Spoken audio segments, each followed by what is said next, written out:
this segment, we want to take a little bit of time to talk about self-esteem because it is so important.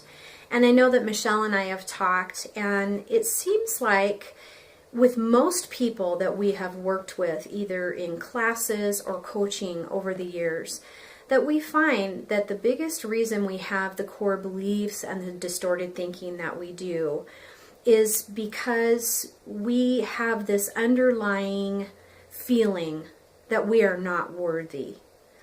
And so we want to talk a little bit about self-esteem today. First of all, what is self-esteem? And I found this definition that I really like. So self-esteem is an accurate and honest and yet appreciative opinion of yourself.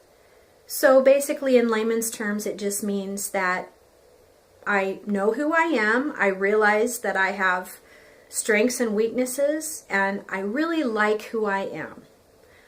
I know that I've spent a lot of time in my life when my self-esteem was not very good, wishing that I could be someone else or have someone else's life. And it's just so nice to be at a point where I can look at myself realistically and still be really glad that I am who I am and appreciate myself and realize that I'm not great at everything, but I'm really good at some things. And it helps me not only to appreciate myself, but it helps me to appreciate other people because we all have gifts and we all have talents and we all have things that we're great at. And we have things we're not so good at. And that's why we surround ourselves with people that are good at things that we're not. I think one of the biggest enemies of self-esteem is basing our worth on external things. And what I mean by that is that a lot of times we get it mixed up. We attach value, I think especially in our culture in the United States, because we are so focused on doing. We focus so much on what it is that we're doing and how we're performing. And that's how we judge whether or not we're valuable. And I just want to tell you that the most important thing that you can understand about self-esteem and self-worth is that it's intrinsic. And what I mean by that is it's inside. It's something that we possess. And it's something that actually cannot be affected by other people. And it actually cannot even be affected by what we think about ourselves. I think that's kind of a hard concept, but it's so important just to realize that worth is something that we have just because we exist. So often we allow our self-esteem to be defined by our failures and by mistakes that we've made that we're ashamed of, or maybe even other people have shamed us about. We have to learn to be gentle and forgiving with ourselves. And a perfect antidote to that type of toxic thinking against ourselves is the even though fill in the blank, I am still fill in the blank exercise. And the way it works is, even though I overspent on my account, I am still a good mother and a good wife. I just made a mistake. Or even though I messed up my speech in front of the entire company, I'm still a good employee and I'm learning.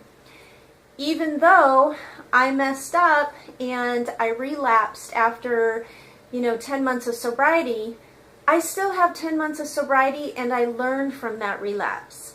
So take whatever you are disappointed about yourself, and instead of letting it color and define your entire being, put it in context and give it a perspective and realize you're human. You make mistakes. You're allowed.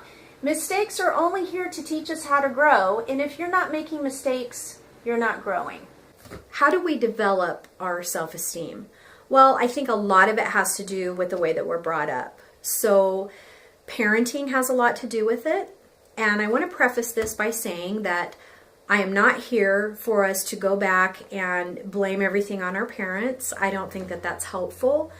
So we don't look back to blame and we don't look back to judge, but we look back so that we can understand why we have some of the hang-ups that we do.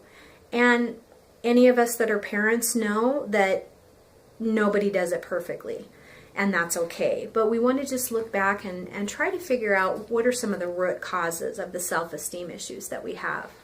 So I think low self-esteem can come from unhealthy parenting, and whatever reason it was that our parents were not able to give us what we needed, or maybe they were just not in a healthy place themselves, causes them to do things that are not necessarily healthy, and maybe it wasn't even intentional.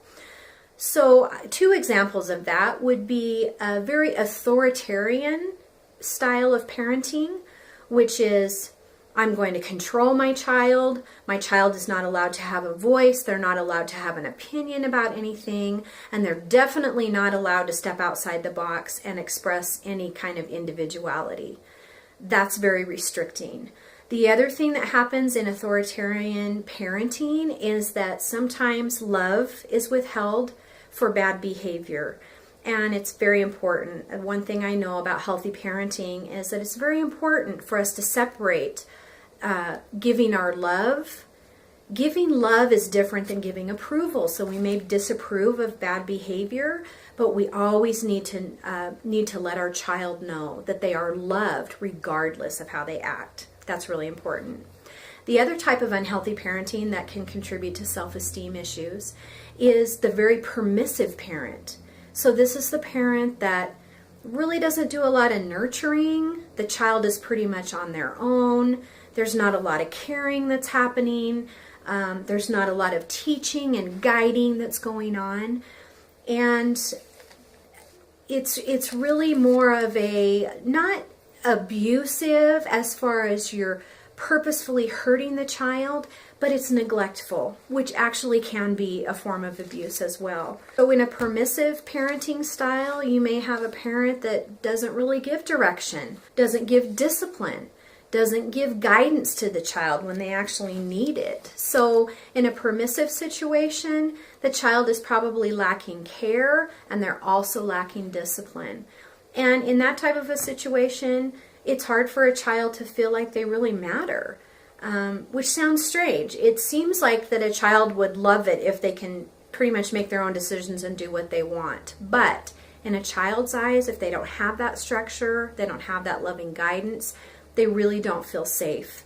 And it tends to make them think that maybe they're just not important enough for the parent to contribute in that way. And then we have the healthy parenting style, which is that a parent has very high expectations. They have clear expectations, so the child's not confused about what's expected. And yet the child's opinion, the child's voice, the child's individuality is really respected.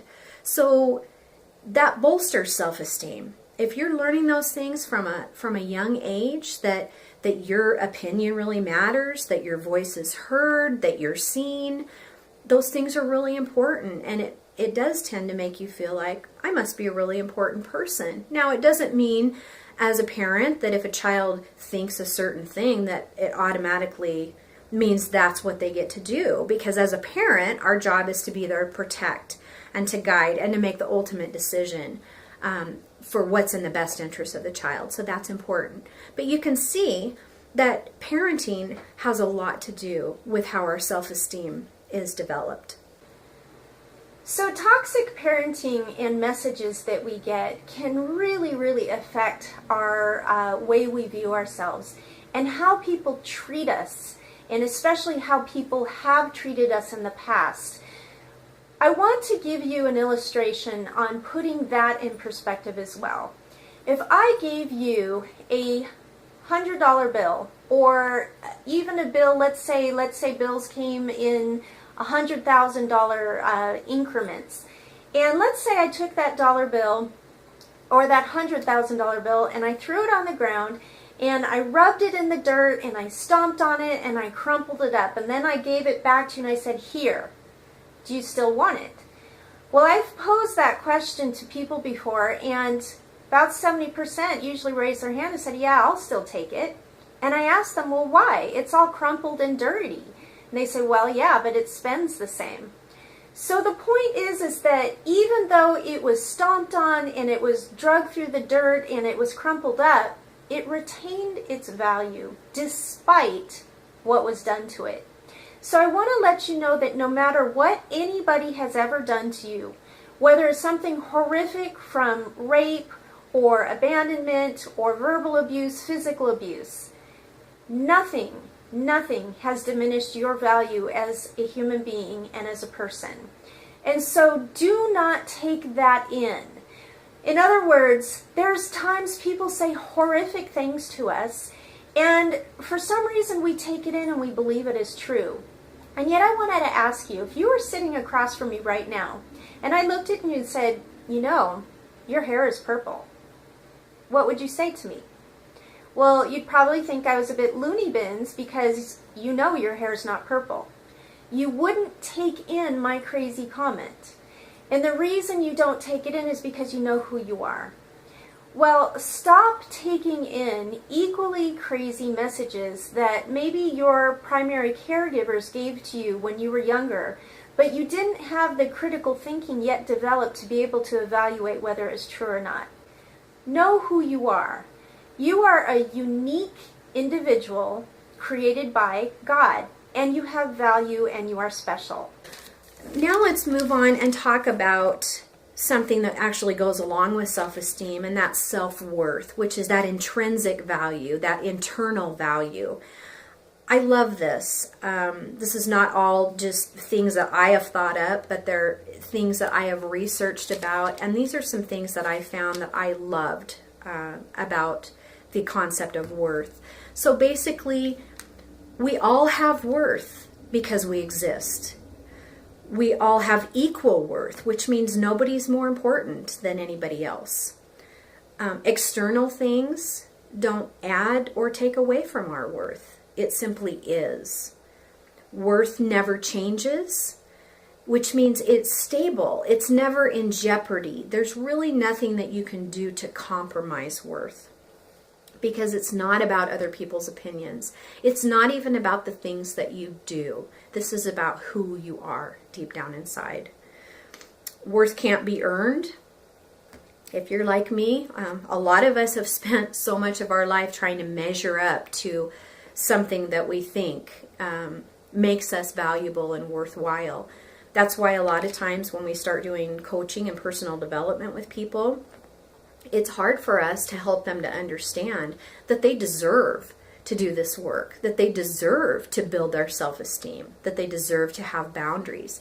Because a lot of times we go back to that core belief that's, what makes me think that I can do those things? Because I'm really not that important anyway, when we actually are. And then worth doesn't have to be proven. I love that. I remember one time somebody told me, because I'm the type of person that likes to be a good student. I'm a rule follower. I like to do things the right way. And I had somebody tell me one time, you know, Angie, there's really nothing that you can do that would make God love you more. Do you know that? And that was quite a concept for me. And then they said, and you know, there's really nothing that you can do that can make God love you less. And I loved that, because I think sometimes we get so caught up in performance and we feel like if we're not able to measure up, if we're not able to be perfect, that maybe we're undeserving of love. We're undeserving to have a voice. If you've made some bad decisions in your life, you may feel like I'm undeserving of having a bright future. And I just want to say that that's not true. And then worth is not comparative and it's not competitive, which means really you can't compare your worth to someone else. Like I said earlier, we all have equal worth. We all have things that we're good at and things we're not so good at. We're all here for a reason to contribute our amazing gifts to the world. And everyone has something to contribute in their own way.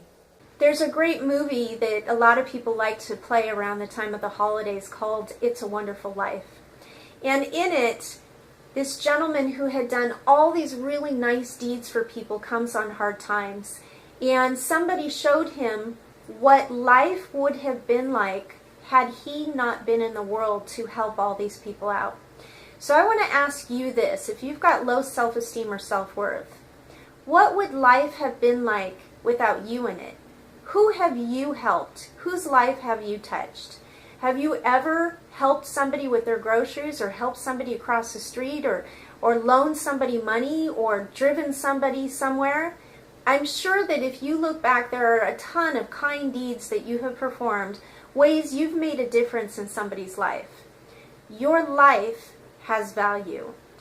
And going back to our uniqueness about not comparing, it is so, so important that we realize that we live in a society that likes to compare. There's a winner, there's a loser. We compare all the time. But here's the important thing, is that you are like a unique, beautiful snowflake. If you look at snowflakes underneath a microscope, they are all spectacularly beautiful. And yet, every single one of them is unique. We too are like the natural world. In fact, bio-individuality is something that horticulturists understand. You take a hydrangea and you take a rose or a daisy. They're all beautiful flowers, and yet some of them need shade and some of them thrive in sunshine. Some of them need a very acidic pH soil and others thrive in alkaline. They're both different and they both have different needs, and yet neither one is better than or worse than. Now granted, you may have your preference. However, having a preference and having an opinion does not define, just because you don't appreciate it doesn't mean that that doesn't have worth. It's the same thing with you. Learn to appreciate you, because if you're not in your corner, who will be? So we're going to be addressing in an upcoming module down the road on how we can in real time deal with our own thoughts, and even in conversation when we're dealing with somebody who likes to give us guilt trips or manipulative messages or really kind of catty put downs. How do you deal with that? Some of you may even have parents or siblings that are like that, or maybe even a spouse. So stay tuned for that, where we go into more ways that you can hone up your emotional self-defense.